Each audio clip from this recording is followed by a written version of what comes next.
안녕하세요. 바이오클리닉 이재원 원장입니다. 촬영하는 시점인 3월 마지막 주입니다. 코로나 바이러스가 아직 잡히지 않고 있고 계속 확산되고 있기 때문에 지방흡입 하시는 분들도 많이 불안해 하실 거예요. 대부분의 병원에서 시행하고 있는 것은 철저하게 마스크와 손 소독, 오시는 분들의 체온을 재서 의심되는 환자분들은 사전에 차단을 해서 예방을 하고 있습니다. 더 중요한 거는 예전 같으면 피가 모자란 상황에서 수혈을 생각을 했었는데요. 전국적으로 병원에서 수혈을 할 수 없는 상황이고 단순 감염으로 입원 치료할 수 없는 상황이 되었습니다. 꼭 중요시 생각해야 될 것은 감염에 대해서는 흡연, 금주를 하셔야 되고요. 일반적인 항생제도 저희 병원에서는 1.5배 센 용량으로 기간도 1.5배 정도 길게 처방을 하고 있습니다. 두 번째는 배용량 지방 흡입과 관련된 부작용입니다. 지방세포가 많이 빠진다는 것은 지방세포 하나하나가 가지고 있는 혈관에 포함된 적혈구, 출혈이 발생을 한다는 건데요. 혈관을 수축시켜서 피가 안 난다고 하더라도 세포에 피가 안 통하는 상황이 되게 된다면 세포는 반드시 30분 지나면 괴사가 되어 죽게 되거든요. 8, 9천 만 cc씩 뽑게 되면 반드시 의료진은 출혈에 대한 예방을 해야 되는데요. 수액만으로는 뒷감당을 할 수가 없습니다. 혈액이 부족하다는 것은 수술하셨을 때 이런 증상을 느끼시는 분들이 계세요. 심장 박동과 비슷한 수로 머리가 굉장히 찌끈찌끈 아픈데 아무리 밥을 먹어도 조절이 안 돼요.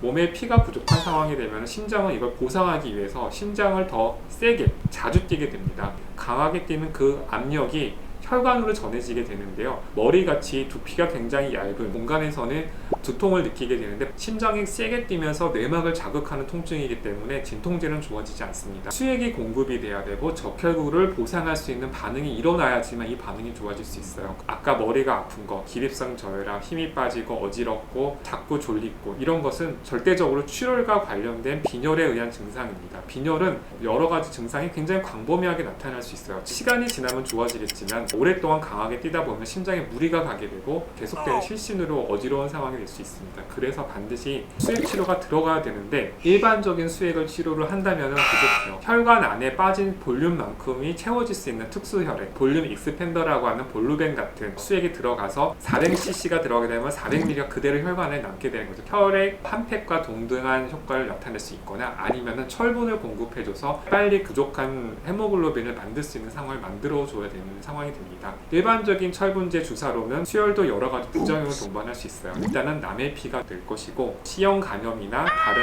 병의 전염 매체가 될 수 있기 때문에 수혈을 절대적으로 꺼려지는 상황이 될 수 있어요. 그때는 고농도의 철분제 주사를 맞은 것이 반드시 필요하게 되고요. 적절한 수액과 이뇨제가 동반된다면 3에서 4일 뒤에는 헤모글로빈이 2에서 3 이상 증가될 수가 있습니다. 만약에 다른 병원에서 수술하신 분들이라도 어지럽거나 빈혈이 의심되는 상황이 있다면 일반적인 철분제 치료를 했을 때도 부족한 상황이라면 반드시 고농도의 철분제 주사를 필요로 할 것으로 꼭 권유드리고 싶습니다. 이상입니다.